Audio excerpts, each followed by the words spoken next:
council members? Where are they all in the bathroom?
I'd like to call to order tonight's Albany Common Council meeting, Monday, July 1st, 2019.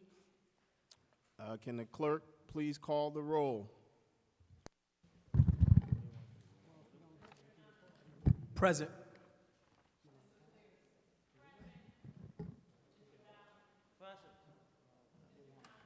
Here.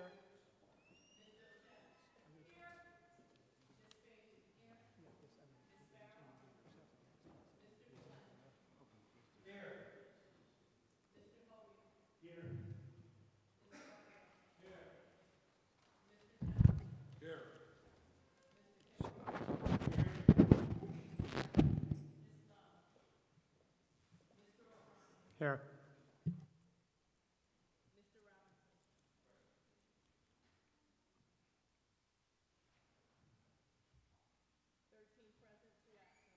Thank you.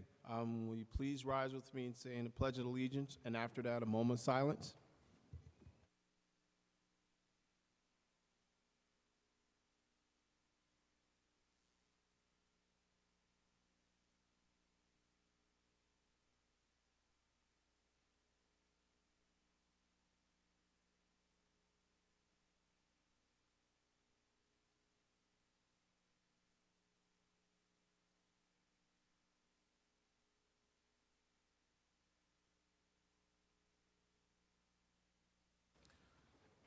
Now we proceed to next item on our agenda, which is our public comment period. During public comment, you have 5 minutes to speak about any subject you choose to. And when you come to the table, please state your name and your address for the record. All statements are to be addressed to the chair, which is me. And also, at that time, council members do not answer your questions, so please don't ask them any questions at this time. Whatever statement you make, if council members feel the need to answer those questions, they will do so at a later time in the meeting. We want to be respectful to council members and everyone who speaks. So I will give you a warning when you have a minute left on your time to speak. And in that process, I hope that you'll wrap up your comments. With that being said, can the clerk please call the first speaker?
Thank you, ma'am. Can the clerk please call the next speaker?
Thank you, sir.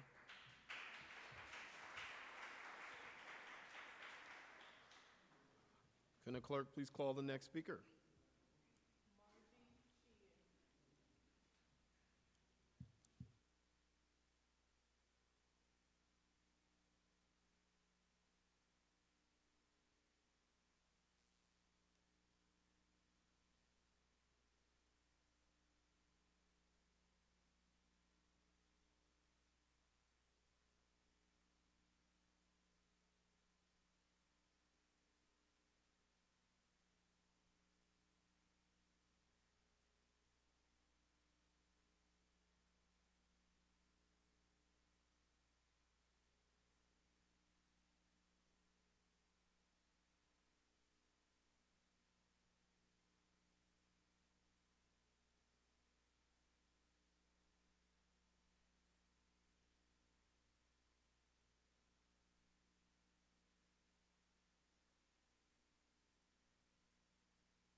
Thank you, ma'am. Can the clerk please call the next speaker?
Thank you, sir.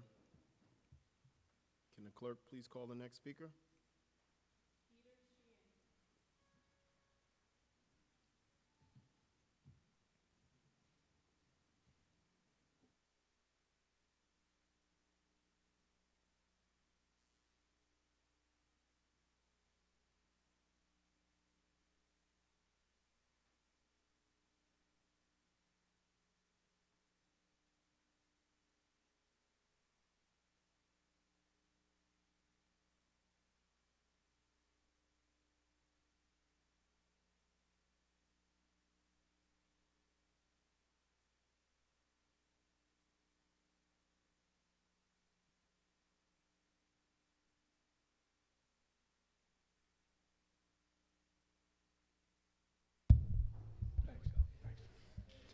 There we go. Mr. President, members of the Common Council, excuse me. My name is Pete Sheehan. I live at 32 Buckingham Drive. I just want to provide a few of the details and specificity of what my wife Margie just talked about. Of course, this is in regard to the project at 563 New Scotland Avenue, and it should be noted that this project also covers 583 New Scotland Avenue and 301, 313, 315, and 319 South Allen Street, and a number of lots on Underdock Avenue, which is a paper street. Okay, so this is in regard. In sum, I recommend that it should be considered a Type 1 project under the State Environmental Quality Review Act, SEQR, and that a full environmental impact statement should be prepared, and that the EIS would include the required scoping document, the purpose of which is to analyze the full range of potential significant adverse impact and how those impacts can be minimized. These recommendations are based on the disruption to the community and its character, both during the demolition and the construction phases as well. To be clear, a Type 1 action under SEQR means it is more likely to have a significant adverse impact on the environment than other actions or classes of actions. And this is the case here, and I want to explain why. And under a little more detail, under SEQR, an activity must be classified as Type 1 when it involves the construction of 200 new residential units in a city the size of Albany. Now, the project here is slated at 100 and is listed for 192 units. However, that overlooks Two important key facts under seeker. Cumulative impacts must be assessed when actions are proposed or can be foreseen as likely to take place simultaneously or sequentially.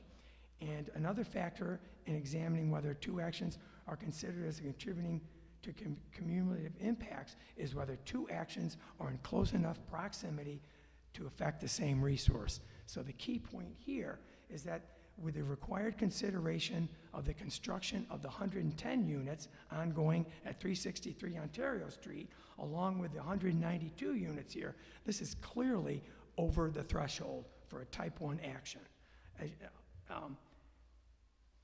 And so therefore, I recommend that Daniel Hirschberg and the Jankow companies revisit this project, and that the EAF, the environmental assessment form that they prepared, which is greatly reduced in scale to the environmental impact statement that I'm talking about, it is inadequate.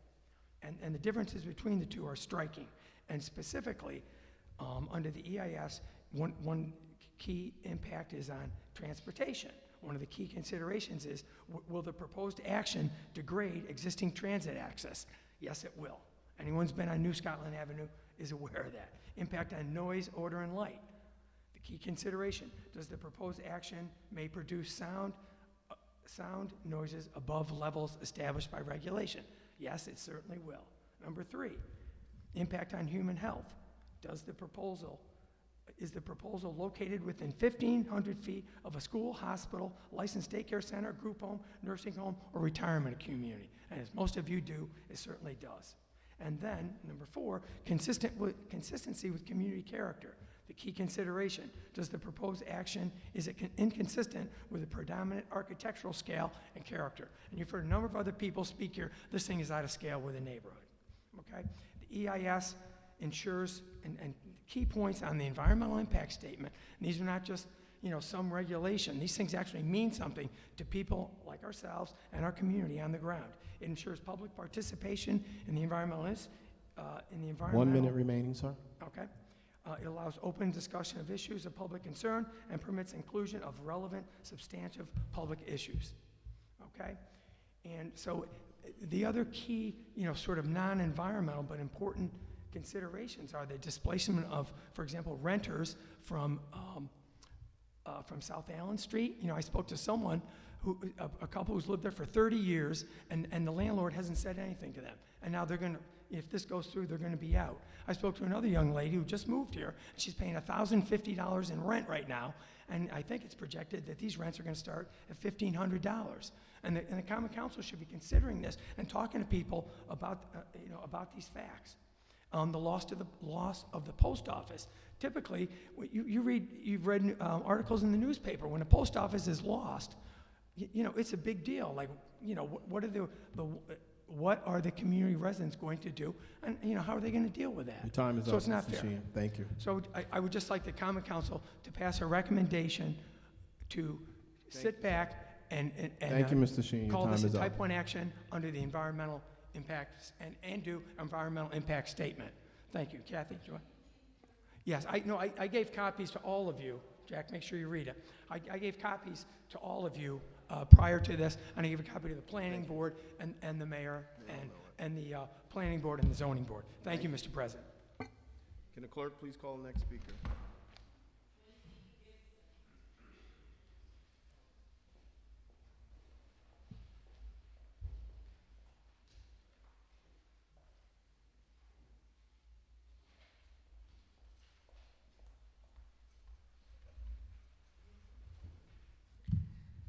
Good evening, Common Council members.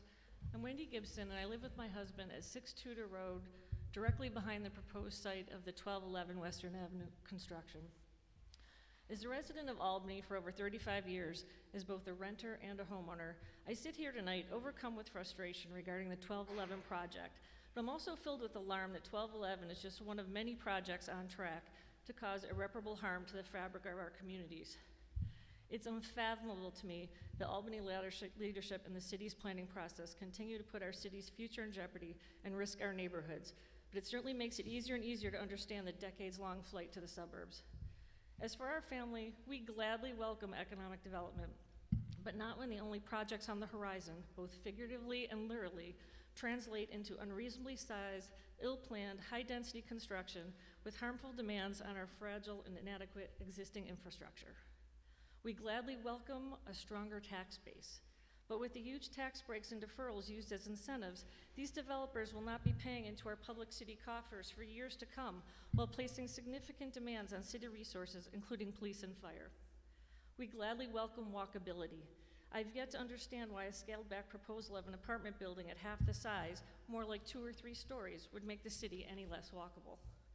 We are not opposed to renters and students. They are an important part of our community. In fact, on the corner of Tudor and Western Avenue, 3 of the 4 corners anchoring our intersection are apartment complexes.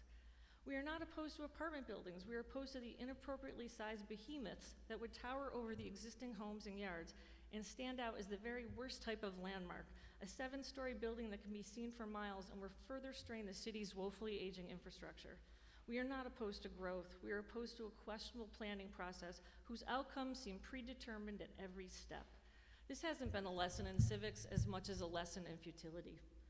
Investment works both ways. For the city's lack of accountability and all the focus giving the developers the green light to undertake these massive projects, where is the commitment to the longtime residents like my husband and me, and our neighbors as well as residents across the city? That's worth it for us to make investments in our homes and in our communities? Before we hand developers the keys to the kingdom at the expense of neighborhoods like Eagle Hill, New Scotland, Melrose, and more, maybe we can take a breath and hit the pause button long enough to take a meaningful look at the full impacts of these projects, both short and long term. For 1211, that would mean a full seeker review. As an end note, I would call your attention to the USDO on the City of Albany website. Of the 8 points listed about the USDO, promote economic investment in the city holds a more prominent position than protecting and preserving the city's residential neighborhoods. It holds a more prominent position than the provision of adequate transportation, water, sanitary and sewers, schools and parks. And it should come as no surprise to concerned residents in all of our neighborhoods that promote the public health, safety, and general welfare is dead last on that list. It is vital that Albany make strong investments in its future, but that does not mean they should forget and ignore the people who have built and sustained this city for years, financed new schools and libraries, paid much higher taxes than our neighboring towns, and created vibrant communities that are now at risk. With development comes responsibility, yet I fear the city has reneged on its responsibility and is poised to repeat the mistakes of the past. We can do better, and we should deserve better from our government. Thank you. Thank you. Please, no applause. Thank you. Can the clerk call the next speaker, please?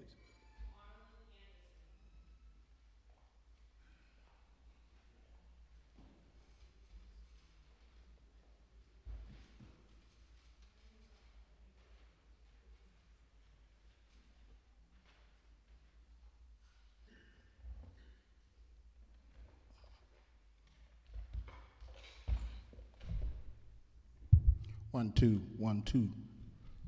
Good evening, members of the council, members of the public. My name, for those of you who are not familiar with it, is Marlon Anderson, community advocate out of the Center Square section of Albany, former candidate for mayor in the city of Albany. And I've come forward, and it's interesting that the points and issues that are being raised today comes in coincides with what I like to talk about. Because it is clear that in this city, the leadership of the city and the planning of those in the city, the planning boards, planning organizations, things of that nature, are clearly out of touch with the needs of the residents of this city. Now, as far as the development goes over on New Scotland Avenue, this is just the latest in the series of issues. But again, to their detriment, this is for their own public, because again, when this issue was raised long ago, it is a NIMBY issue. The only time people get up in arms is when it's in their backyard. We went through this in Park South, we went through this in Arbor Hill, we went through this in West Hill. And it's not just a New Scotland Avenue problem, it's a city problem. And they need to place a moratorium on citywide development until they find a way to make development that is functional. We have dysfunctional development in this city. And it's a fact, and that's what they're talking about. It's dysfunctional. It's not coordinated, it's not linked, it's not functional. and the plans that have been advanced. Indeed, the whole 2030 initiative needs to be revisited and re-examined, because the dysfunctional development is not creating business, is not strengthening the tax basis, and not creating jobs. It's just dysfunctional development that's catering to a small few. And a small few is not a city. And when you talk about a small few, that goes to what I'm here to talk about. Once again, we are here wasting time, money, and resources considering legislation to put chicken coops, farm animals, in the city of Albany.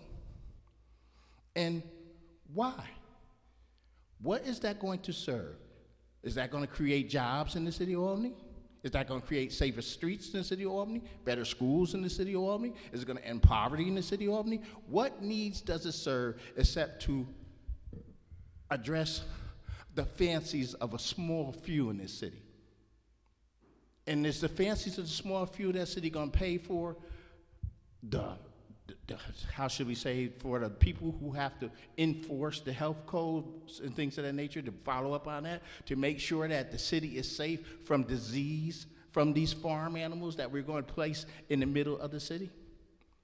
Again, it's an example of how out of touch leadership and many individuals in this city are with the needs of the people in this city. It's very much out of touch to be thinking that, oh, it's a wonderful thing. It's very much out of touch to think that something like chicken coops would even be entertained and have committee meetings, votes in City Hall. Don't you have better things to focus on? Aren't people dying in our streets? Aren't people homeless in our streets? Aren't our schools failing? Aren't our communities falling apart? Aren't our communities being overdeveloped and exploited by developers? And yet we are here tonight to cater to the needs of a small few for their fancy, because they feel like having something, a little amusement, because that's all is amusement. Amusement for a few. Everybody doesn't want chicken coops. Everybody's not going to be on out chatting chickens. It's just going to be a minute few people. And for the resources and money and time that the city of Albany will have to devote to follow up and make sure those chicken coops are safe in this city, 1 minute remaining. It's not a worthwhile investment. So show in this building that you are in touch with the real needs of the city and not just a certain little few. Because it's embarrassing to see that time, money, and resources are being addressed to something that's not beneficial for the entire city of Albany. Thank you. Thank you. Please do not clap. Thank you. Can the clerk please call the next speaker?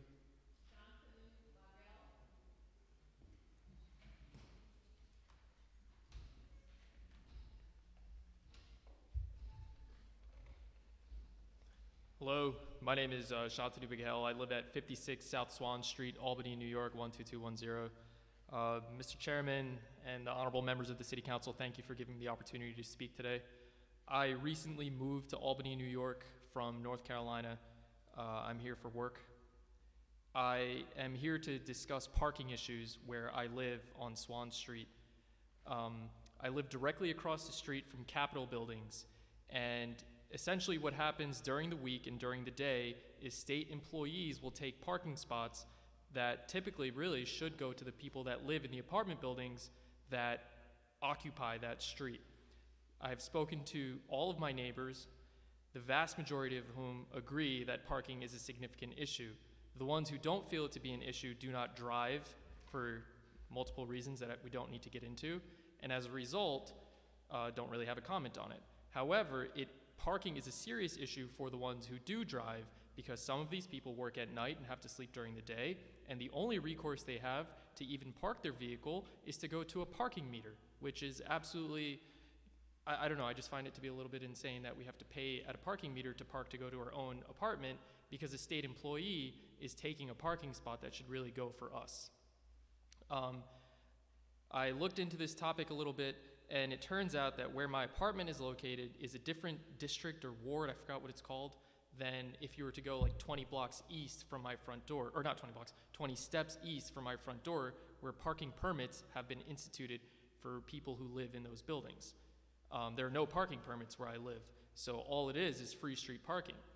Parking garages that the state provides are actually financially inaccessible for the majority of people who live in this place as well, because we are outside of the distance that would be at a discounted rate, which is $85 or something like that.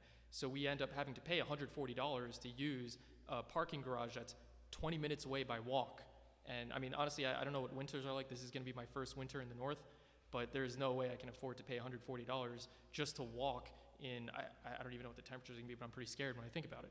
So I just don't think that's really feasible. State employees can park in parking garages for, I believe, $25 a month, which is just, are you guys really skimping out on $25 just to keep parking spots away from people who live in these apartment buildings? I've spoken to Joyce Young, who was unfortunately unable to make it to this meeting because she's at a conference, and she strongly recommended that I come here and speak, which is why I came today. In addition to this, I have begun drafting a letter with support from my fellow apartment dwelling folks who will be signing this letter. It will take me some time to do it as I work very long hours. I'm a resident at Albany Medical Center, so I don't have infinite time, but I will be back with this letter drafted and ready with signatures from everybody that lives on this street. I think this is a pretty significant issue. I don't think it's fair that people who live in apartment buildings have to compete with state employees who get cheap parking available to them to compete for parking spots. And I'm truly hoping that the city council members could address this topic and potentially make our lives easier. I want to thank you guys for taking the time to listen to me, and thank you for the opportunity to speak. Thank you. Thank you for those comments. Can the clerk please call the next speaker?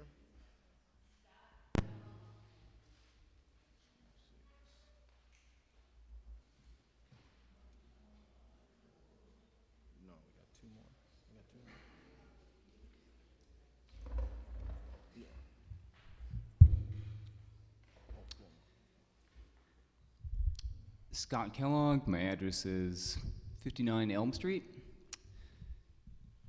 Hello, Common Council. My name is Dr. Scott Kellogg. I am the Educational Director at the Radix Ecological Sustainability Center and the Chair of Urban Agriculture for Albany's Sustainability Advisory Committee. I am here tonight to speak highly in favor of the chicken legalization amendment. As a professor, educator, farmer, and sustainability advocate, I cannot overstate the importance of the role that chickens can play in creating sustainable and equitable food and waste systems in the city of Albany. Since 2011, through the exemption granted to nonprofit and educational organizations, Radix has kept a flock of chickens on its 1-acre farm and sustainability demonstration site. These chickens have processed literally tons of food waste generated in the city of Albany that would otherwise be rotting in its landfill, converting those nutrients into eggs and manures. The eggs have been distributed through farmers markets and farm shares to Albany's South End residents, helping to address the poor access to fresh food in that neighborhood. Manures have been composted and used to regenerate the health of Albany's frequently degraded and contaminated soils, and additionally used as a fertilizer for vegetable produce. Chickens furthermore provide important educational value, teaching both children and adults about processes of food production and ecological cycles. I would like to draw attention to how, in addition to its numerous environmental benefits, chicken legalization is also a matter of equity and fairness, as laws enacted in this country to ban chickens in cities have often been motivated by biases against immigrants and communities of color. Removing these prohibitions is a way to correct a historical injustice. For these stated reasons, I urge the Common Council to vote in favor of this legislation so that the myriad benefits that chickens provide may be shared by a greater number of citizens. Permitting all residents to keep chickens will greatly enhance both the social and ecological sustainability of our city. Radix is committed to assisting the city of Albany with the implementation of this legislation. We are willing to assist with the drafting of a best practices guide sheet and the rehoming of any delinquent chickens, and are more than happy to sign a memorandum of understanding to this effect. Thank you. Thank you, sir. Can the clerk please call the next speaker?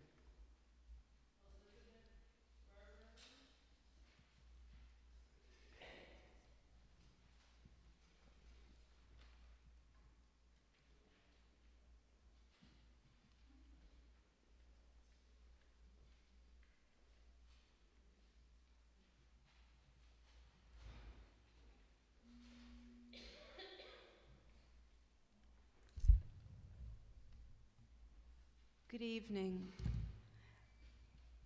My name is Elizabeth Berberian. I live at 25 Clarendon Road in the Eagle Hills neighborhood of Albany, just down the street from where 1211 Western Avenue is. I was here a few weeks ago and I testified about all of our concerns, which have been duly noted by my neighbors about this project.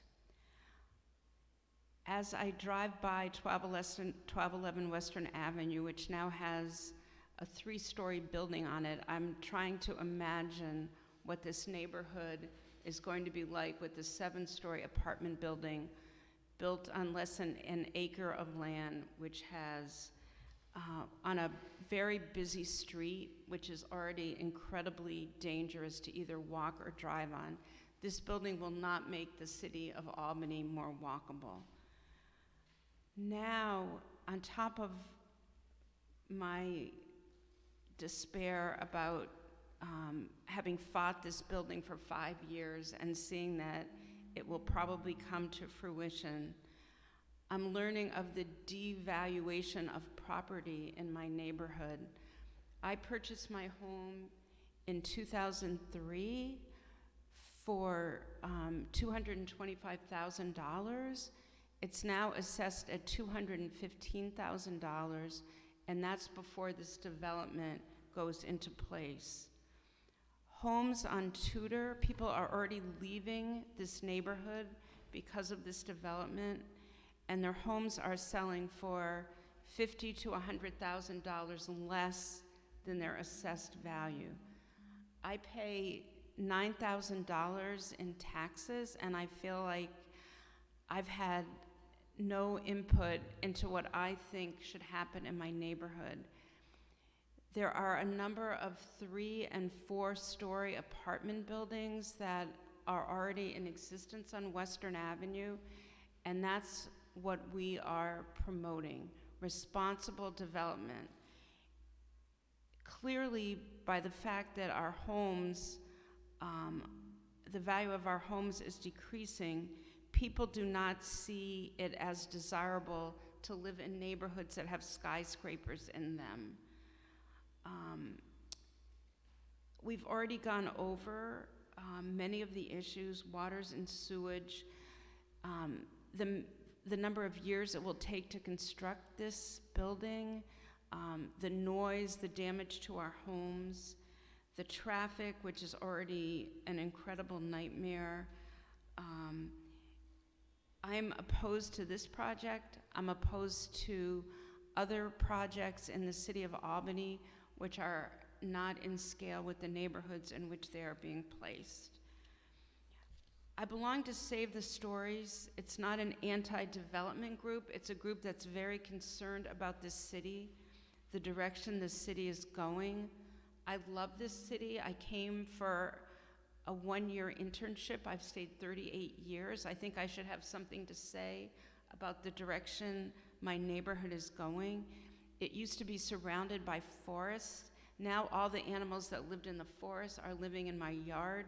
There's constant roadkill. We are overdeveloping this city, and yet we're also tearing down neighborhoods. We tore down a Fuller Road neighborhood. I'm very concerned about the Rapp Road neighborhood. I'm very concerned about my neighborhood. I'm concerned about the New Scotland neighborhood. As I drive home from work, I work at One Commerce Plaza. You have 1 minute remaining, ma'am. I see X's all over buildings. What on earth is going on in this city? This is not the city that I want to live in. Neighborhoods are rotting away. The Tudor houses on Holland Avenue, I honestly don't understand how the development and planning of this city is going on. In terms of the 1211 project, we are supporting a complete environmental study on this property. What will happen when you put a wooden structured 7-story building right on top of Western Avenue? So I thank you for your time. I'm hoping that you will decide to make this city more rather than less livable. Thank you. Thank you, ma'am. Mr. Conti, we've reached our 30-minute mark for this session of public comment. We have a few more. Thank you, Mr. President. Make the motion to extend the public comment period for additional 30 minutes. All those in favor?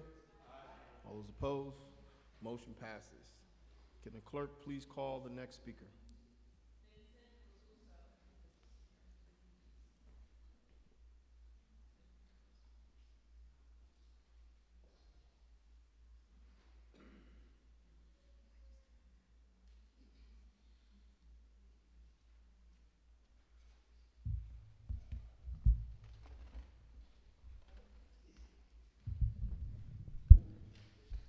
Good evening.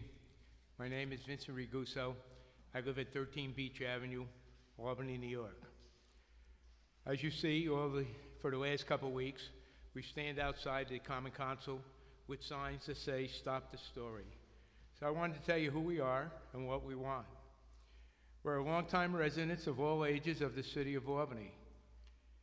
We want responsible, lawful development that is consistent with our neighborhood. We want our voices heard, and we want the city to listen to us. It's tax-paying residents, not just developers. We don't want to stop the progress. We want to help to decide what progress is good for our area and our city. Giant apartment buildings that do not fit in existing neighborhoods and that will be provided with a 20-year tax abatement for development is irresponsible and should not be allowed. The USDO isn't keeping development consistent with the existing neighborhood characteristics and isn't consistently impact from the development on traffic, infrastructure, and environmental concerns. The city must pause development until proper environmental impact statements can be done. Traffic in the city of Albany is out of control and growing daily. We want the city to fix the traffic problems we currently have before we add more people to our road. With so much additional flooding currently in the city of Albany, we're very concerned about the additional sewage on our water infrastructure. The infrastructure must be strengthened. If we think that Melrose and Lower Beacon Avenue, Adirondack, and the 15th Ward are flooded, with this development of 1211 Western Avenue and where they propose to put the storm water and sewage will just increase the number of times that the people have raw sewage in their cellar. Many current cities' rentals are nowhere near capacity. So where is the insurance from the city that these new giant developments will be filled? Who are the proposed renters, and how will they afford these new spaces? The high voltage wires and the fire concerns at 1211 Western Avenue have not been addressed. And if you talk to anyone in the planning board, especially our commissioner, he says that they don't have to worry about them, that we don't have to bury the wires like the fire chief of the city of Albany said, that they should be buried prior to any work being done on that site. But out of that interpretation, the commissioner of planning states that the wires don't have to be buried until an occupancy permit is granted. I don't understand his interpretation of the chief's letter.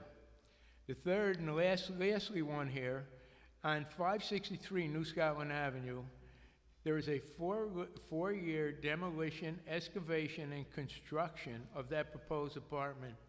Can't you just picture yourself being in a hospital, being ill, and listening to the pounding of these piles being driven into the ground? I just think, and we've talked about it in this Common Council a few times, that we have to basically put a moratorium and slow down this development until we can get our act together.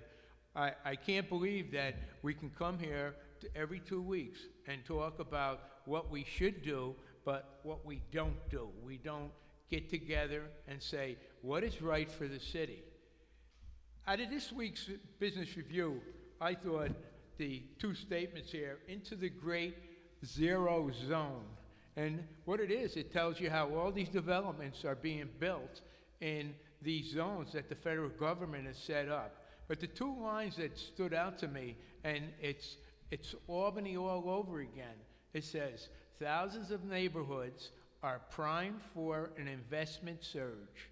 Will a rising tide lift all boats, or will our poorest, least educated communities be upended in the name of economic development?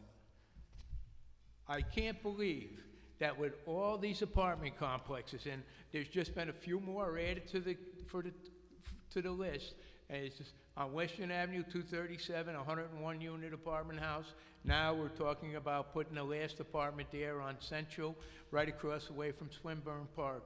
And nobody seems to want to go down where I have my houses are in disrepair, they need help, You have 1 and minute no remaining. developer reaches out to them. Thank you. Thank you, Mr. Ragusa. Can the clerk please call the next speaker?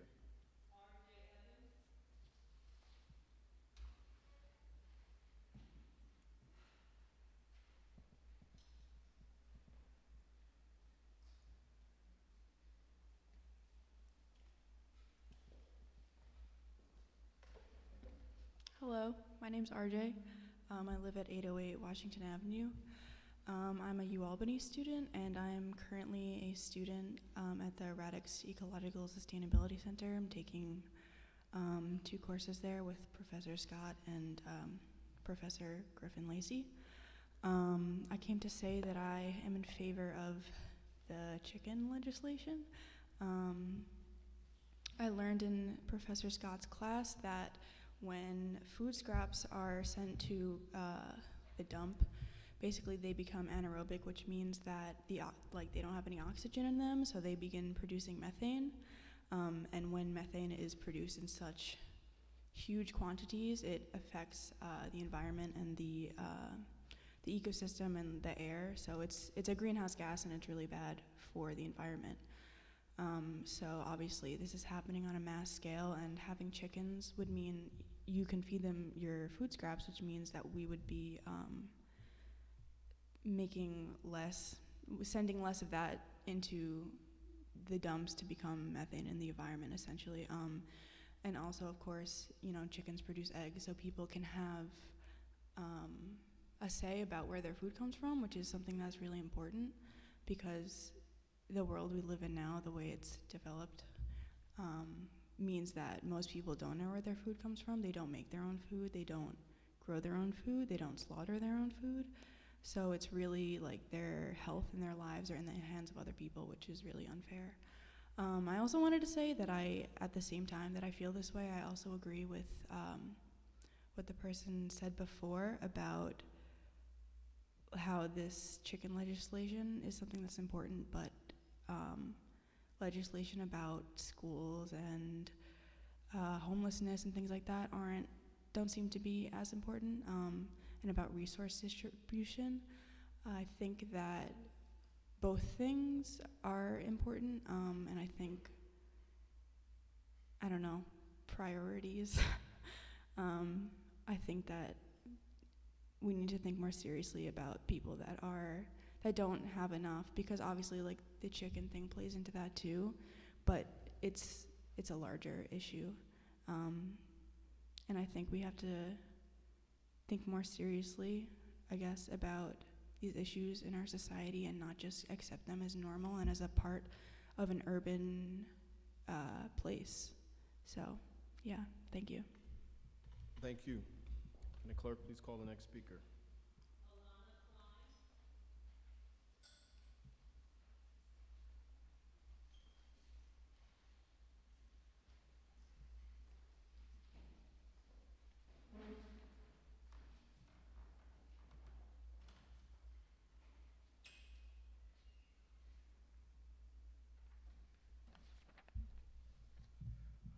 Alana Klein, 29 Glenwood, 12208, now 12203.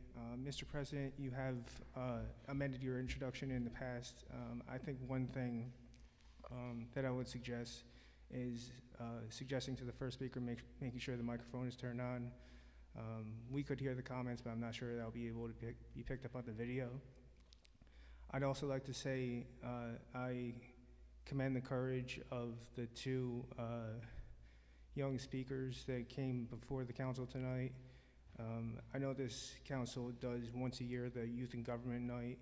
I don't know what else you do, but it's refreshing to see young voices speaking their mind about issues which I may or may not disagree with, but I think we should definitely encourage that.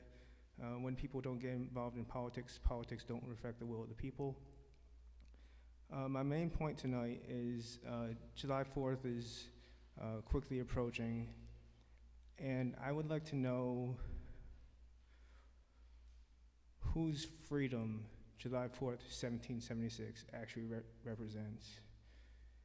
It sure as heck is not people of color, as they were still slaves until 1863 officially and 1865 in reality. It sure as heck wasn't women, because they weren't allowed to vote until the 20s, and in 1872, Susan B. Anthony was actually arrested for trying to exercise the basic human right to vote. As we're seeing around the country, it's not LGBTQ people, as transgender individuals are no longer allowed to serve in the military. Gavin Grimm's case about access to public utilities, or public facilities, I'm sorry, is coming up before the Supreme Court. I'm not sure when that will be taken up, but I don't have high hopes for that case.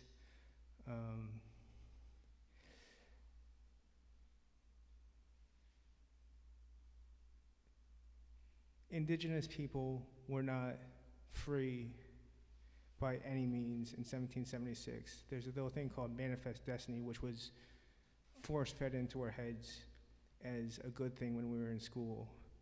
It was basically the pillage and plunder and slaughter of people that were here before Columbus, before Plymouth Rock.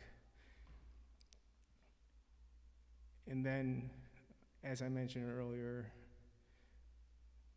the colonizers went over to Africa, brought millions of people here and made them slaves. I'm sure you have all seen this picture by now. It's Alberto Ramirez and Angie Valeria, who drowned in the Rio Grande trying to gain access to this country. One of the things I keep hearing is, why don't these people come here legally?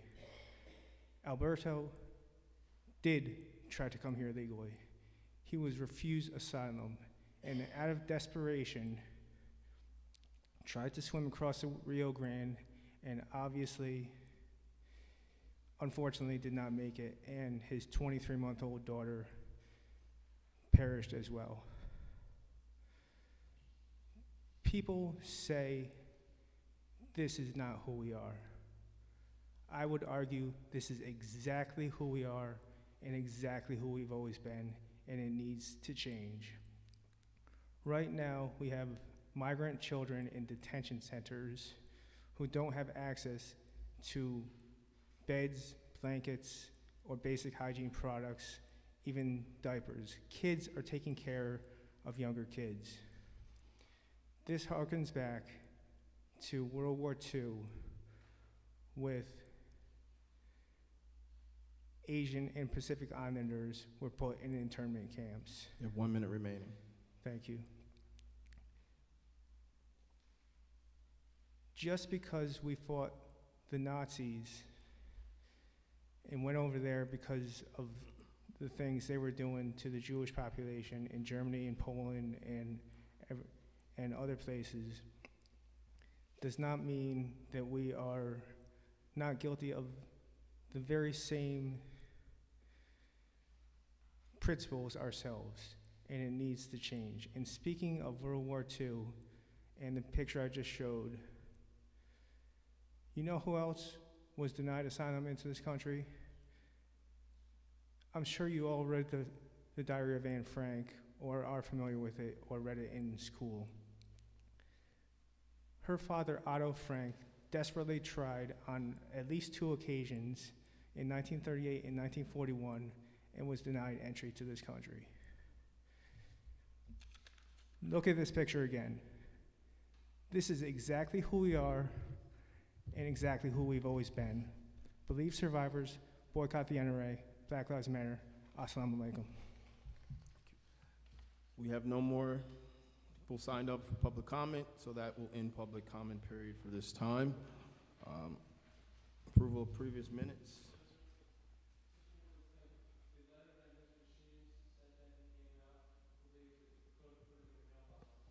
Yes, yes. Thank you. Do we have so moving on to consideration of local laws, Mr. Conti? And thank you, Mr. President. Local law, tonight's agenda is held. Thank you. Any reports of any standing committees? Mr. Igo?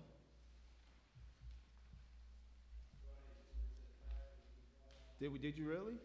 Did we? Oh.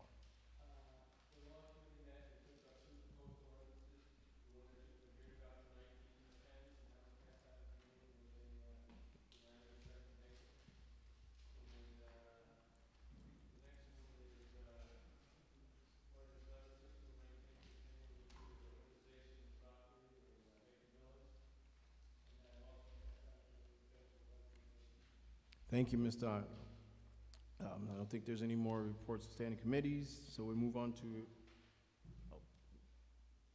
Kathy? Ms. Fahey? Thank you, Mr. President. I just want to remind people that the Planning Committee will be meeting Thursday, July 11th at 5:30 to undertake resolutions 265219R, 275219R, 285219R, and these are all reappointments to the Parking Authority. Thank you. Thank you. Ms. Douschae? Thank you, Mr. President. I want to note that the Finance Committee will be meeting on July 16th, Tuesday, July 16th at 5:30. We all received the Treasurer's Report for the closeout of 2018. We will be discussing that. We should have the first quarter report also. I encourage people especially to take a look at the closeout for 2018. There was a slight surplus there and a variety of other issues. And please get me any questions you might have, preferably in advance so I can pass them on to Mr. Shanafar and also Mr. Wheeler. I have asked Mr. Wheeler, the budget director, to also attend that meeting so we can ask him any questions we might have about where we are in the current year's budget and also what happened in 2018. Thank you, Ms. Douschae. Moving on to consideration of ordinances, introduction of ordinances, Mr. Johnson. Thank you, Mr. President. I noticed 13.71.19, and I asked for its introduction. Thank you, Mr. Johnson. Can the clerk please read the ordinance? An ordinance amending Chapter 375 of the Code of the City of Albany, changing the zoning classifications of 140 Hamilton Street, 42 and 44 Phillip Street from townhouse to mixed-use neighborhood center, and amending the zoning map accordingly. Thank you. Mr. Conti. Thank you, Mr. President. That is referred to the Planning Committee. And the remaining ordinances on the agenda are held, with the exception of agenda item number 5 from Mr. Hoey and agenda item number 7 by Mr. Anane. Thank you, Mr. Conti. So moving on to ordinance held, Mr. Hoey. Thank you, Mr. President. I noticed ordinance number 8.3219 and ask for its passage. Can the clerk please read the ordinance?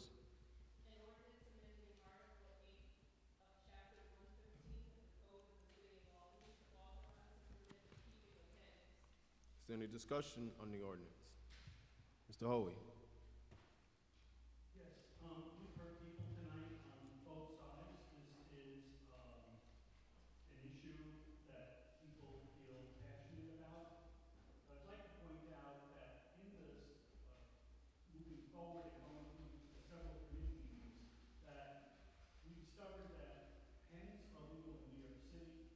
They're legal in neighboring Troy and Schenectady. And they don't seem to be having problems. We did reach out to those cities, and there's hundreds of cities throughout the country that do allow pens. And I'd like to make sure people understand this is not a chicken ordinance, but a hen ordinance, as we will not be allowing roosters. They are illegal. They're currently illegal. They will stay illegal. And if people have problems with roosters, we'll get in touch with animal control and have them removed because they are illegal. At our meetings, we had people from codes, we had people from animal control, we had the corporate council. We discussed, we worked out the objections of what the problems people came up with. We came up with compromises. This is going to be a pilot program. It will last 2 years and it will expire. For it to continue, the common council will have to vote against and make it go on. This will give us a good chance to see what kind of complaints we have, if there are problems. And if it even happens after 1 year that this becomes a problem that we can't take care of, I'll be one to introduce the legislation that we should do away with the pilot program ahead of time. I really don't feel that will happen. I think we really brought this out and working with the Radix Center and Dr. Scott Kellogg, we've come up with ways of dealing with problems as they occur. Again, we can't predict every problem. That's the way life is. Sometimes we'll be hit with things that we didn't think about. But I think as a group that we'll be able to come up with solutions to any problems that come forward. I urge my fellow council members to please vote in the affirmative for this. Thank you. Thank you, Mr. Hoey. Any further discussion? Mr. Johnson? So it's interesting. Today, all day, I was thinking about, which way would I go on this? Because when I talked to the larger number of people that I talked to was against this. But I would say if we had 40 Dr. Stacey's and 40 Dr. Scott's, this would be a real easy passage. Because, in my employment through the city school district, our kids benefit from the Radix Center. The Radix Center is a place that is going to be responsible in handling the farm animals. But, when I think about my ward, and I listen to the councilman say that we'll just call codes, and that doesn't work like that in the second ward. So that's problematic. It's a hard pill for me to swallow. But at the same time, I want to thank the college student for acknowledging more pressing issues. When a person validates what's actually going on, it makes you open to hear her message as well, or their message as well. And I'm just, Mr. Anderson, we don't agree often like we did tonight, because there's a lot going on in our city, and for us to be having extensive conversations about this matter and not more pressing matters is bothersome for me when I go in my neighborhood, when I go to work, and I see what I see. So,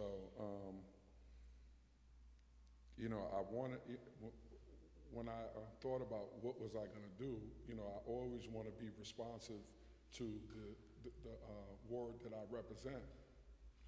But I also am learning more, each time I come in contact with Dr. Scott.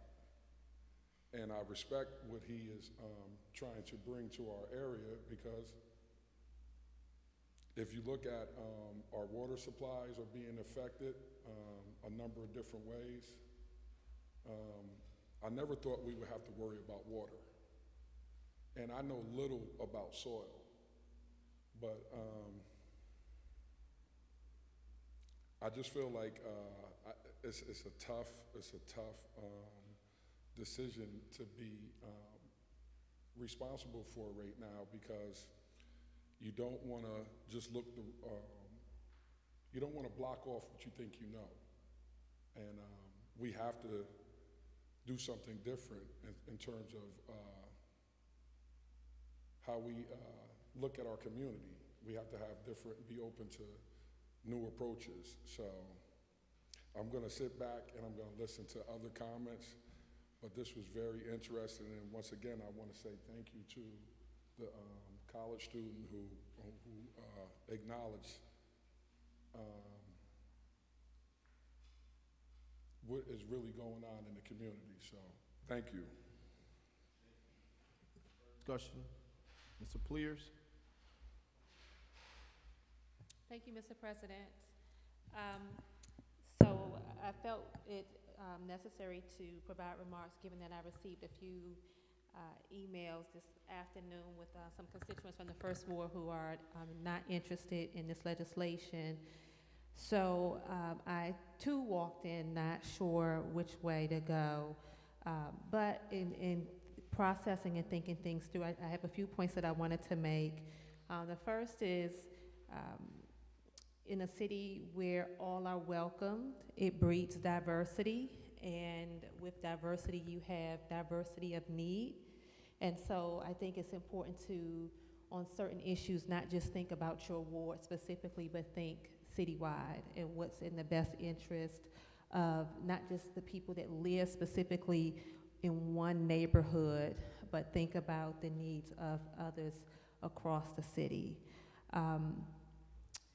I want to commend Councilman Hoey and Councilmans Hoey and Anane, because there are quite a few restrictions in here. I think that reading it, if one took the time to educate residents who are against the legislation, I think it could lend itself to changing people's perception, because there are a lot of restrictions, and it's a very comprehensive piece of legislation.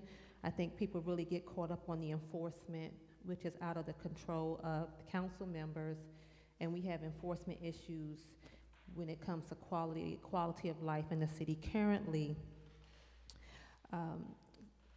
Some of our constituents tonight brought up issues of food insecurity. I do represent parts of the South End where, you know, we do have food deserts. People don't have access to food, and so this is an opportunity to allow people to have access to food. People don't know where their food comes from, and as a mother of a 7-month-old, I have the privilege of buying her organic food and making it at home, but everyone doesn't have those privileges. And I do commend the work of Radix. They do some excellent work in our city, and if they are committed to helping with the implementation of this legislation, I am very optimistic. And lastly, I'll just say that it's easy to assume the worst, but I want to be optimistic about the potential that this legislation could have on improving the quality of life for our residents. So with that, I will be supporting the legislation, and thank you all for your thoughtfulness. Thank you. Ms. Fahey. Thank you, Mr. President. I just wanted to acknowledge that I too have heard from residents who are against this legislation, but I've also heard from residents who are in favor. I appreciate the work done by the sponsors and the committee to really look at all aspects of this legislation. I was on the council that voted in favor of this the last time around, quite a few years ago, and I will be voting in support of it tonight. I appreciate the fact that it will be a 2-year pilot. I think that is you know, makes perfect sense that we see how this works out here in our city. Thank you. Ms. Fahey. Mr. Conti. Thank you, Mr. President. So yes, I was actually here last time Senator voted, and I also did vote in favor of it. And, you know, I have put this issue out to my constituents. I haven't received any opposition. I'll be supporting it, but there's one point I really want to make, that, you know, sometimes we romanticize the idea that people can have, keep backyard hens, and I think it's important for people to realize, people who are considering it, the responsibility of keeping backyard hens, the work that goes into it, et cetera, and really knowing what you're doing, and not be something that you enter into lightly. All of a sudden you realize there's some work there and you want to get out of it. And so I hope as we move forward with implementation of guidelines, that we really provide information to people and the youth erratics that really gives them the information they need to make an informed decision as to whether or not they really want to do something. So I think it's really important, but I think it can be very beneficial if done right. I hope it will be done right. But again, that's the one concern I have, is that just, you know, people who want to keep hens to understand the obligations that they're undertaking and the responsibility, et cetera. So therefore, I will be voting yes. Ms. Douschae, did I see your hand up? Ms. Oh, trying to go back and forth. Thank you, Mr. President. And I do echo the sentiments of most of my colleagues. I want to say that when this legislation was first introduced, I was definitely against it, but I do appreciate the work of the committee and also the sponsors of this piece of legislation to take into consideration some of the issues and concerns of the council members, but also the public at large. I'm in support of this for primarily 3 reasons. The first reason is it takes in the concerns of neighboring properties. It also, can't be more than 80 permits at one time. And also lastly, this is set to sunset at a specific date, which will give us some time to reevaluate if we're gonna continue this going forward. So this is the reason why I'm supporting. Thank you, Mr. Robinson. Ms. Douschae. Thank you, Mr. President. First of all, I want to acknowledge the comments regarding there are more important issues for us to address. But that doesn't mean that we exclude addressing this particular issue. I will comment that when I ran for office 5 years ago, or 6 years ago, I guess it is now, a number of constituents raised this issue with me. And I fully intended to raise it, but then found myself really inundated with a lot of issues that we needed to address. We haven't addressed them all, but I think that people who have looked to remove the barriers for them to have hens have waited long enough on this. And the question I have asked myself is, what is the problem with people having hens in the city? There are people who have dogs, who have cats, who have rabbits. I have a neighbor 4 doors down who has a number of birds in her house, and sometimes you can see them and hear them when you're walking down the street. People have rabbits. My kids had gerbils. With regard to issues of potential disease and cleanliness, et cetera, issues are raised with regard to that. I have known 3 people who have raised hens. One in Mass out in Guilderland. I say in Mass, maybe about 20 hens. I was surprised at how you wouldn't even really know. You know, I expected, a cacophony when I, visited their house. And that just did not materialize. I have a niece down in Saugerties who has a hen sitting in a cage outside her rear door. And for a lot of people, it is just as natural and normal as having a cat, a dog, a bird, gerbil, rabbits, etc. And so the question is, why are we standing in the way?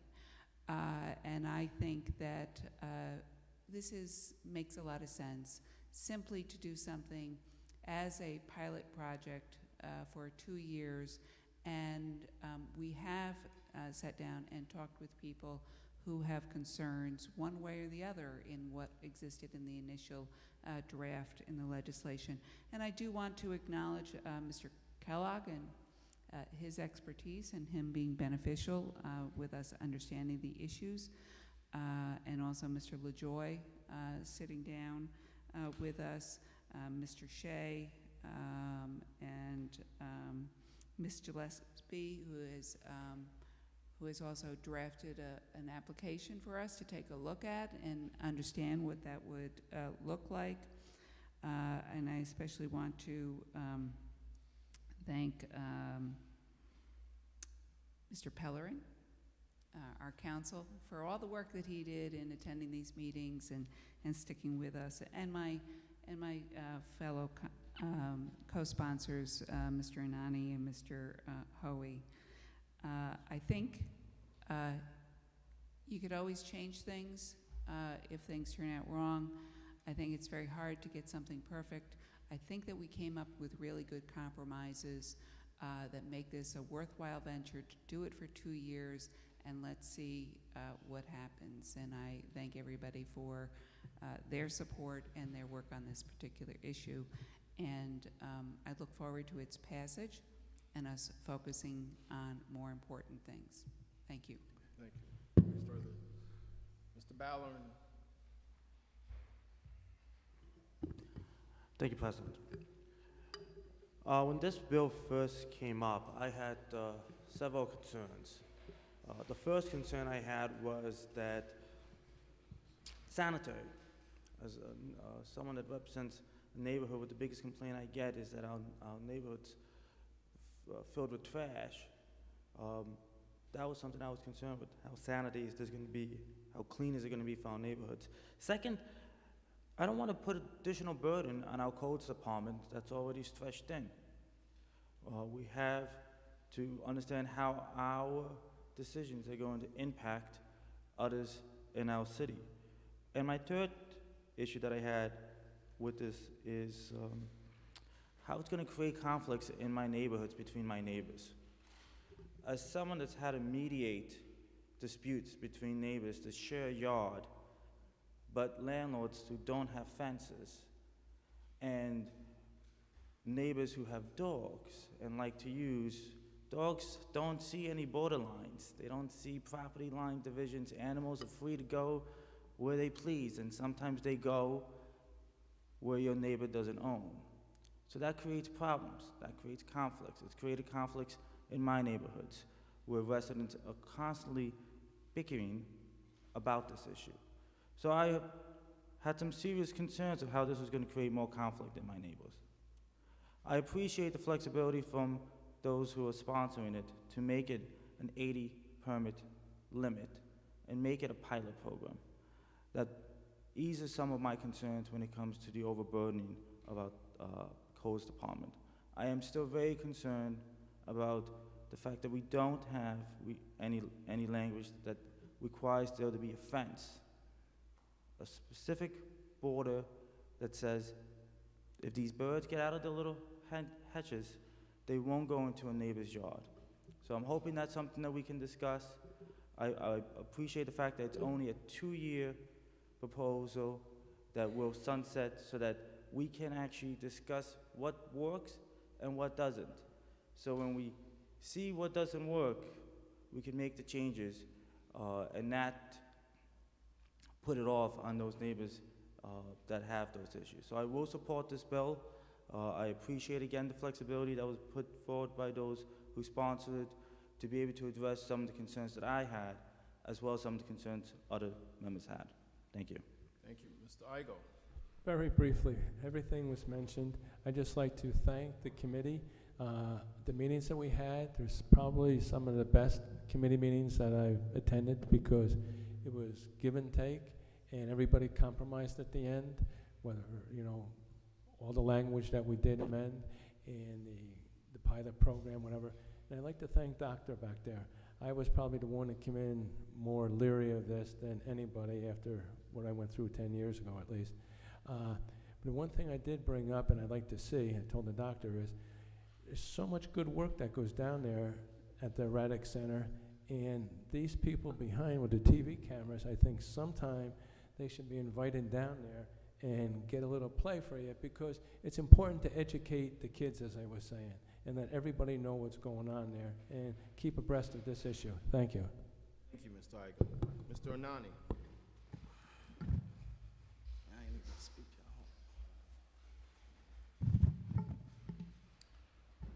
Thank you, Mr. President. I rise in support of this legislation.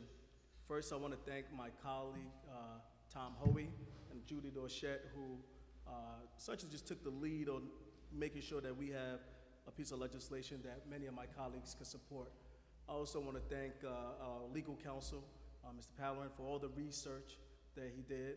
I also want to thank Scott for his participation from the beginning to accomplish this piece of legislation that we're going to be voting on. Since this backyard hens legislation was introduced, we have looked at the history of this type of legislation, the concerns people had about it, and why the original legislation was vetoed. We listened to our constituents and got feedback from them on what they wanted to see in this legislation. We looked at what other cities were doing when legalized backyard hens, and so what were best practices for this legislation. These efforts have allowed us to produce a final piece of legislation, which is a common sense approach to allowing Albany residents to have hens once again. This legislation provides an appropriate regulatory approach that addresses the residents' concerns about raising hens in an urban environment. That is the reason why I support this legislation. However, that's not the only reason why I rise in support of this legislation. I believe passing this legislation sends a clear message about the type of Albany we want to be. Do we want to become a city that rejects bold ideas and initiatives because it makes few people uncomfortable? Or do we want to become a city that tries new things and is on the forefront of progress? Progress is what defines a city. It's why many people are choosing to live in cities. It's what will foster growth in the city of Albany. And it's what will move our city forward in the future. This legislation was nothing special. Larger and small cities have passed similar legislation, and those cities have moved on. When you look at cities that we're trying to be like, Houston, Austin, Texas, Chattanooga, Tennessee, New York City, all of these major cities have passed this legislation without a problem. What of greater importance is our willingness to be bold as a city and embrace unique ideas that contribute to Albany's vibrancy. And again, this is not going to solve all the Albany problems, but if you look at some of the steps that have been made over the past couple of years, as it relates to ideas that have been brought out with the gondola, ideas that have been brought out with the bike lanes, ideas as the Skyway project, all these ideas, when it comes together, is the reasons why people want to move into the city of Albany. So I urge all my colleagues to pass this legislation and continue the progress that the city of Albany has made. Thank you. Thank you, Mr. Nani. Seeing no other hands, can the clerk please call the roll?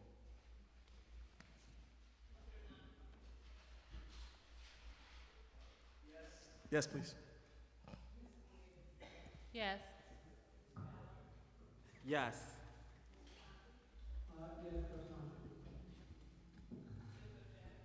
Yes.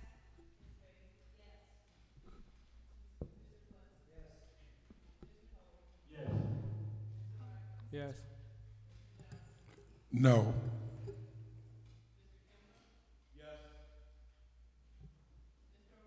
Yes. Yes.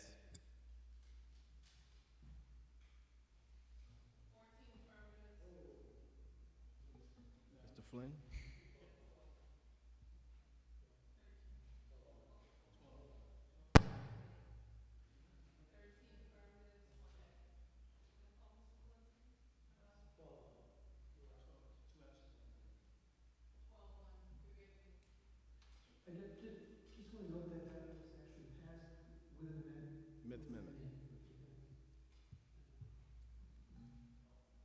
Ordinance passes. Mr. Anane. Thank you, Mr. President. I notice ordinance 1161-19 and ask for its passage on a roll call vote. Can the clerk please read as amended? Yes. Can the clerk please read the ordinance?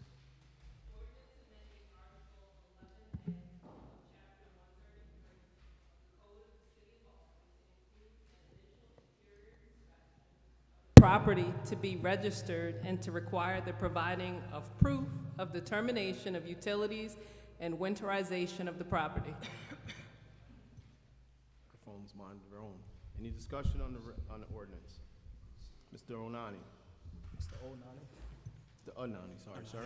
No, you know what I said. Thank you, Mr. President. Vacant buildings are a huge quality of life issue in many neighborhoods across the city. These buildings attract squatters, theft, drug activity, rodents, mold, and much more. When the neglect goes on long enough, it often ends with an emergency demolition. According to Commissioner Rick LaJoy, nearly all emergency demolitions are caused by water infiltration and deterioration, both of which could be prevented if we take the necessary steps to address this matter. Having the ability to see and address these issues before they get out of hand is the only way we will ever get ahead of this problem. This legislation, which amends the vacant building registry, is to improve compliance and the overall effectiveness of the registry in preventing serious structural deterioration of vacant and abandoned buildings.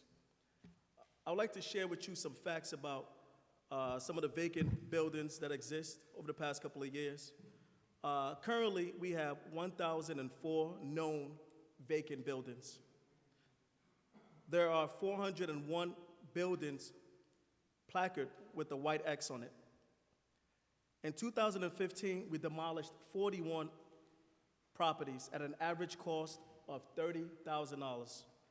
In 2016, we demolished 85 properties at an average cost of $29,000. In 2007, we demolished 87 at an average cost of $40,000. In 2008, we demolished 69 properties at an average cost of $32,000. In 2019, we have demolished 41 at an average cost of $38,000. It is my hope that this proactive approach will result in the city being able to take serious strides towards reducing the number of dangerous, dilapidated, abandoned buildings within city limits. The changes proposed will give building and codes greater access to inspect and identify interior structural deficits. The ability to get eyes on these structures would allow for problems to be identified and corrected earlier than later, which will prevent imminent threats to the public safety and reduce instances of emergency demolitions. The key to these existing code will require all buildings registered to be vacant or to subject to an inspection, interior inspection within 7 days of registration, an annual inspection as long as this building stays vacant. Second, we require documented proof that all utilities have been terminated, i.e. electric, natural gas, and water. The third requirement is of winterization, all necessary water, drain, and heating lines emptied, of all sitting water materials being placed in all necessary traps. I want to take the moment to thank our Commissioner, Rick LaJoy, who has, quite frankly, I think that this has been the mayor's, one of the best picks and appointments by the mayor over the past couple of years. I've worked with him since being elected on a monthly basis, where we're working together to address some of the blight that exists here in the city of Albany. And I want to thank him for his responsiveness and not just sitting and waiting for the council or the mayor to come up with solutions that move our city forward. but also as a commissioner to come up with ideas and legislative ideas and doing research to address the blight that exists here in the city of Albany. So again, I want to take this opportunity to also thank Rick LaJoy. Urban blight is a disease that plagued many cities, and I believe that Dr. LaJoy, working with the council, is going to address this moving forward. Quite frankly, I believe that this may be the most important and proactive measure the city has ever taken as it relates to vacant buildings. Let us renew our city together. Thank you. Thank you. Ms. Fahey. Thank you, Mr. President. I just concur completely. I did not participate in the committee meeting when this legislation was discussed. I don't know who brought the idea forth, but I think it's a tremendous piece of legislation. We really do have an opportunity here to reduce the number of vacant buildings we have. I can't tell you how many buildings I personally know of that, because we haven't been able to get inside, there was major deterioration, whether it was flooding from pipes that were frozen, and then these buildings eventually had to be demoed. So I really appreciate the work of the administration, Mr. LaJoy, members of the committee, and the sponsors. Thank you. Thank you, Ms. Fahey. Not Mr. Igo, Mr. Hoey, sorry, sir. Thank you, Mr. President. I'm also in support of this bill. I sat in on the committee meeting. The one thing that struck me, this is going to mean a reduction of the X's on the buildings, because now we can get inside and see exactly what's going on. Right now, the fire department goes out and they have to judge what the inside of the building looks like from the outside. So that one thing alone is really going to make a big difference to the city. I also want to thank Mr. LaJoy. We had a building that was ready to collapse in the 15th Ward. We got in touch with him on Saturday and Sunday. He was out, and they did take the building down and put a safety around it and had somebody stationed there because there's kids in the neighborhood, and we were afraid the building would collapse. So he's doing a great job. Thank you again, Mr. LaJoy. Thank you. Thank you, Mr. Hoey. Seeing no further discussion, can the clerk please call the roll?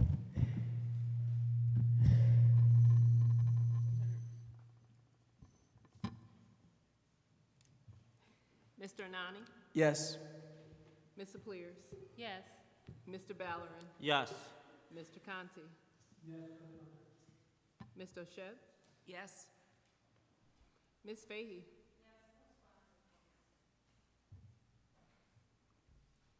Mr. Flynn? Yes, co-sponsor. Mr. Hoey? Yes, co-sponsor. Mr. Igo? Yes, co-sponsor, please. Mr. Johnson? Yes. Mr. Kimbrough? Yes, co-sponsor, please. Mr. O'Brien? Yes, co-sponsor. Mr. Robinson? Yes, co-sponsor, please. 13 in the affirmative. Ordinance passes. Moving on to introductions of resolutions.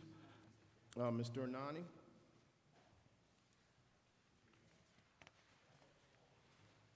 Take your time.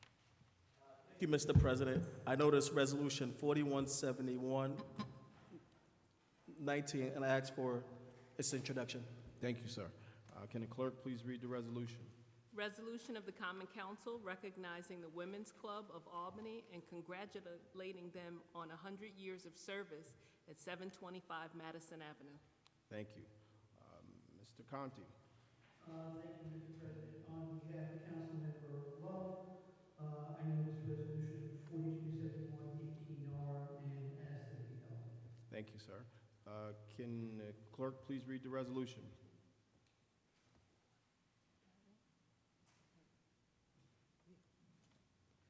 Resolution of the Common Council recognizing the need for a greater emphasis on senior services throughout the city of Albany. Thank you. Mr. Conti? Thank you, Mr. President. I offer Resolution 4371-19R. First passage and roll call, Your Honor. Thank you. Can the clerk please read the resolution? Resolution of the Common Council consenting to the creation of a full-time position which will affect the salary total for the 2019 budget. Is there any discussion on the resolution? Seeing none, can the clerk please call the roll? Mr. Anane? Yes. Ms. Applyr? Yes. Mr. Balarin? Yes. Mr. Conti? Ms. Doesschate? Ms. Fahey? Mr. Flynn? Mr. Hoey? Mr. Igo? Mr. Johnson? Yes. Mr. Kimbrough? Mr. O'Brien? Yes. Mr. Robinson?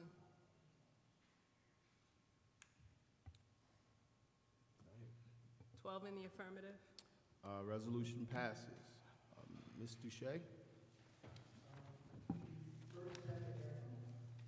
Oh, that's right. Mr. Conti, sorry. MCs, sorry. To add by majority consent, Resolution 447119R and Resolution 457119R to tonight's agenda. Is there a second? Is all those in favor? Aye. Motion passes. Ms. Douschae? Thank you, Mr. President. I notice Resolution 44.71.19R and for introduction and ask for its passage and a roll call vote thereon. Thank you, Ms. Douschae. Can the clerk please read the resolution? A resolution authorizing the implementation and funding in the first instance, 100% of the federal aid and state Marchicelli program, aid eligible cost of a transportation federal aid project and appropriated funds thereof. Is there any discussion on the resolution? Seeing none, can the clerk please call the roll? Mr. Anane? Yes. Ms. Applyr? Yes. Mr. Balarin? Mr. Conti? Ms. Doesschate? Yes. Ms. Fahey?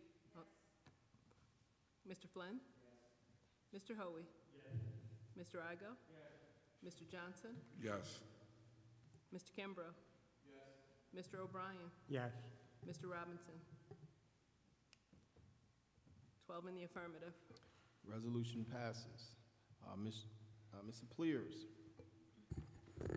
Thank you, Mr. President. I recognize Resolution 457119R and request its introduction, reading, and passage, please. Thank you, Ms. Applyr.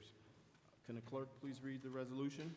Resolution of the Common Council consenting to an adjustment in salary for certain positions for the 2019 budget. Is there any discussion on the resolution? Seeing none, can the clerk please call the roll? Mr. Anane? Yes. Ms. Applyr? Yes. Mr. Balarin? Yes. Mr. Conti? Ms. Doesschate? Yes, co-sponsor, please. Ms. Fahey? Mr. Flynn? Mr. Hoey? Mr. Igo? Yes. Mr. Johnson? Yes. Mr. Kimbrough? Mr. O'Brien? Yes. 12 in the affirmative. Resolution passes. Mr. Conti? Thank you, Mr. President. The remaining resolutions on the agenda are held with the exception of agenda items number 8 and 9. Mr. Kimbrough? Thank you, Mr. President. I notice Resolution 396219R and ask for its passage. Thank you. Can the clerk please read the resolution? Resolution of the Common Council authorizing the execution of an amended and restated payment in lieu of tax agreement with Lumber Street Apartments 4 Housing Development Fund Corp. and Ida Yarborough Phase 4 LLC. Is there any discussion on the resolution? Seeing none, can the clerk please call the roll? Mr. Anane? Yes. Ms. Applyr? Yes. Mr. Balarin? Yes. Mr. Conti? Ms. Doesschate? Ms. Fahey? Mr. Flynn? Mr. Hoey? Mr. Igo? Yes. Mr. Johnson? Yes. Mr. Kimbrough? Mr. O'Brien? Yes. 12 in the affirmative. Resolution passes. Mr. Balarin? Thank you, Mr. President. I ask for the reading and the passage of resolution number 40.62.19R. Thank you, sir. Can the clerk please read the resolution? Resolution of the Common Council recognizing and honoring Ronald D. Howard for his contributions to the city of Albany. Is there any discussion on the resolution? Mr. Balarin?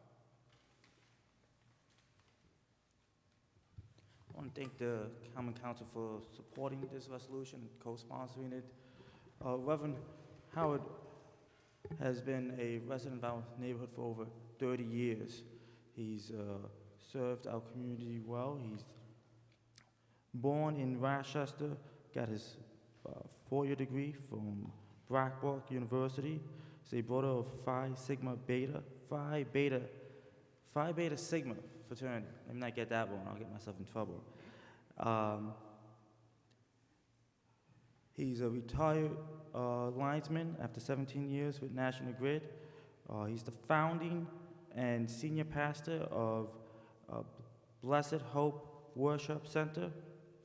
But more than that, if you talk to the people who know him, the people who've interacted with him, they tell you that no matter all of the wonderful things he's done in our community, he's more than anything been open to people coming in, coming out of community centers, giving of his time, and very humble, shining the light on others other than himself. So I appreciate all the support from the council on this resolution to recognize one of our community members. And as well, I'd be remiss if I didn't mention his wife, Barbara, and Howard of over 34 years, his 2 daughters and grandkids, who are all part of what makes him someone who can give his time and give all to our community. So thank you. Thank you. And as all council members are co-sponsors on this? Yes. Yes, okay, then we'll just do a voice vote. So all those in favor? Aye. All those opposed? Resolution passes. Miscellaneous? Seeing none, Mr. Conti?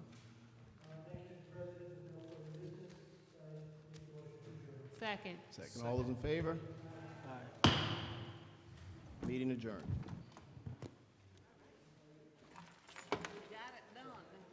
We got it done. Derek, I'm not giving you a single egg. Yeah, I get that point. I get that. You're not giving him one. A single egg. Thank you.